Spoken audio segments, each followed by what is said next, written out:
ఈ నెల world IVF day కారణం వల్ల ఐయుఐ అండ్ ఐవీఎఫ్ మనం HCIVFలో చాలా తక్కువ ధరకి ఈఎంఐ ఆప్షన్స్ తోటి అందిస్తున్నాము. తెలంగాణ సమాజాన్ని అభివృద్ధి దిశగా తీసుకెళ్లడంలో టీచర్లు ప్రముఖ పాత్ర పోషిస్తున్నారన్నారు సీఎం రేవంత్ రెడ్డి. ప్రభుత్వ పాఠశాలలో చదువుకున్న తాను ఇవాళ రాష్ట్రానికి సీఎం అయ్యారన్నారు.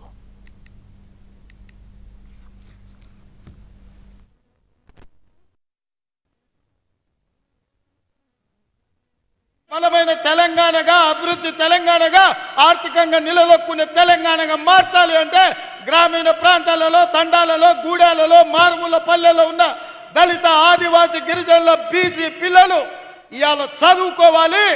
వాళ్లకు చదువు చెప్పి వాళ్ళని డాక్టర్లుగా, లాయర్లుగా, ఇంజనీర్లుగా, IAS, IPSలుగా తీర్చిదిద్దే బాధ్యత మీ మీద ఉంది. అందుకే ఈ తెలంగాణ భవిష్యత్తు మా చేతుల్లో కాదు, మీ చేతుల్లో ఉందని చెప్పడానికే నేను ఇవాళ ఈ సమావేశాన్ని ఏర్పాటు చేసిన.